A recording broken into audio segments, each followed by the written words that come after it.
Argue with your friends or why? तुम्ही तुमच्या मित्रासोबत इतरांसोबत रागावता का? Yes or no?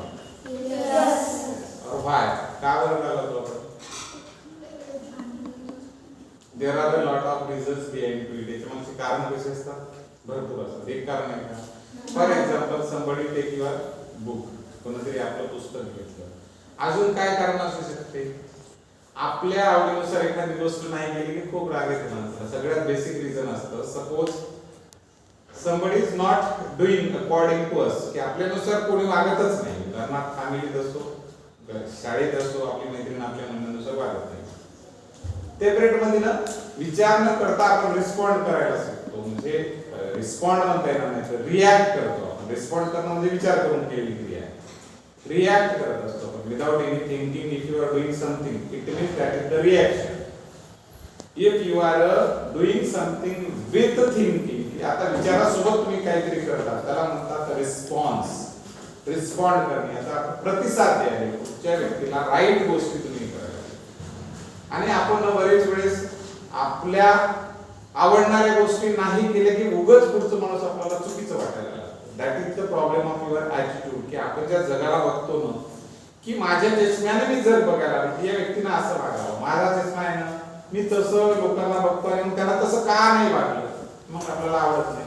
माझ्या मैत्रिणीनं असा ड्रेस घालायला लागत होता, माझ्या दादांना असं वागायला लागत होतं, माझ्या मित्रांना असं वागायला लागत होतं, पप्पांना असं करायला लागत होतं. म्हणजे काय होतं? These are the basic reason behind it. याच्यामागचे कारण हीच आहेत की आपण लोकांकडून आपल्या मनाचं नाही का जे वागणं आहे ते अपेक्षित करतो. म्हणजे बॉडी त्याची आणि हार्ट आपलं, डोकं आपलं आणि त्या इंजननं, त्याला इंजन म्हणूनच बघूया आपण. आता माणूस कसा राहिला, कारण विचार तुमचे आहेत, त्याच्या डोक्यातलं इंजन नाहीच आहे ना. म्हणजे त्याचं इंजन सेपरेट काहीतरी वेगळं विचार करतं. आपल्याला काय वाटतं माइंड माझा आणि त्याने रिस्पॉन्ड माझ्या मनानुसार वागलं पाहिजे. That is the totally basic reason behind to the quarrel. की हे सगळ्या भांडणी मागचं बेसिक रिझन हेच आहे. आईनं, बाबानं, आपण सगळ्यांनी एकमेकांशी हे करतो. दुसरा प्रश्न आहे, do you stop arguments after some times and continue it for a long time? तुम्ही हे जे वादविवाद किंवा भांडणं आहे काही वेळापुरतच ठेवता की लॉंग टर्म पर्यंत चालू ठेवता? काही वेळापुरतच राहतं की खरं सांगा? काही वेळेस लॉंग टर्म पर्यंत चालतं, खरं सांगायचं? खूप वेळपर्यंत चालतं ना बरेच वेळेस. म्हणजे तिनं माझं ते ऐकलंच नाही, त्यानं माझं ते ऐकलंच नाही. मोठ्या माणसात जास्त चालतं लहान मुलापेक्षा. मोठ्या माणसामध्ये खूप जास्त, कारण there is a problem of ego. Person should do what I want. की माणसानं मला काय पाहिजे ते वागलं पाहिजे हे अपेक्षित आहे आपल्याला सगळ्यांना, है ना? मग याच्यामुळे मोठी माणसं ना जास्त अट्टहास येते. लहान मुलापेक्षा हट्टी तर कोण असतात? मोठी माणसं. माझ्या मनानुसार वागलं पाहिजे, आर्ग्युमेंटचं मेन कारण. म्हणून मोठ्या माणसातली नाते खूप लवकर तुटतात. लहान मुलांची भांडणं करून 15 मिनिटानं मायबापाची भांडणं असली तरी लेकरं एका जागी खेळतात, आहे ना? होतं असं.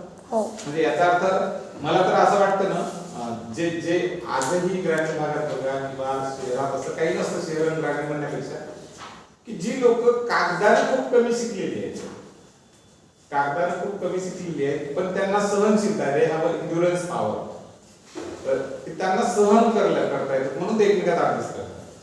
जेवढी लोक एज्युकेटेड आहेत ना, म्हणजे त्यांना म्हणता येतं फॉर्मल एज्युकेशन, ज्याला कागदोपत्री या असं जगाने शिकवलं गेलं की हे ज्या भिंती असतात शाळेच्या, त्या भिंतीमधून असं शाळेतून शिक्षकाकडून ज्ञान दिलं जातं आणि मुलं मग त्यांना परिपक्व बनतात. पण मला असं वाटतं कधी कधी इन्फॉर्मल एज्युकेशन जे खेड्यातली लोक असतात ज्यांच्याकडे लिटरेट शब्द, ज्याला आपण म्हणू शकतो की असा एक शब्द पण नाहीये, त्यांना अ ब क काही माहिती नाही, एबीसीडी माहिती नाही, but still they have endurance power, त्यांच्याकडे सहनशीलता आहे, ते नातं टिकवतात. आणि जेवढे लिटरेट असतात, शिकलेले असतात, त्या लोकांमध्ये काय म्हणतात, आय एम समथिंग, मी का वाकावं, मी का शिकावं, येतं ना असं. सगळ्यात जास्त प्रॉब्लेम खरं सांगा तुम्ही, जेवढे तुमच्या आजूबाजूला शिकलेली मुलं मुली आहेत, सगळ्यात तो प्रॉब्लेम जास्त आहे ना. हा प्रॉब्लेम अडाणी माणसात जास्त आहे, ज्यांना तुम्ही अडाणी म्हणतात. माझ्या मते ते तर खरे शिकलेले आहेत, ते खरे शिकले, त्यांना दुनियादारी माहिती आहे, त्यांना जगात कुठं थांबायचं हे कळतं, आर्ग्युमेंट कुठं स्टॉप करायची हे सगळ्यात जास्त कोणाला कळतं?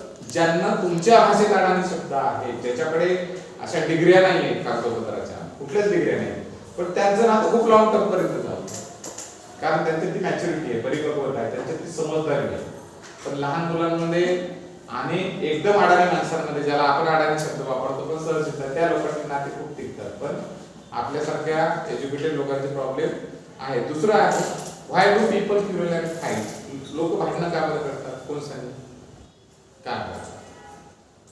तुम्ही काय करता सांगा, सांग बरं. एक कुठले प्रॉब्लेम आहे तुला असं वाटतं की भांडणं करण्याचं कारण काय आहे? कोणाचं की बहिणी बहिणी, भावा बाबा, कुठल्या तरी एक भांडण होतं, एक रिझन सांग की भांडणं सर अशामुळे होतं.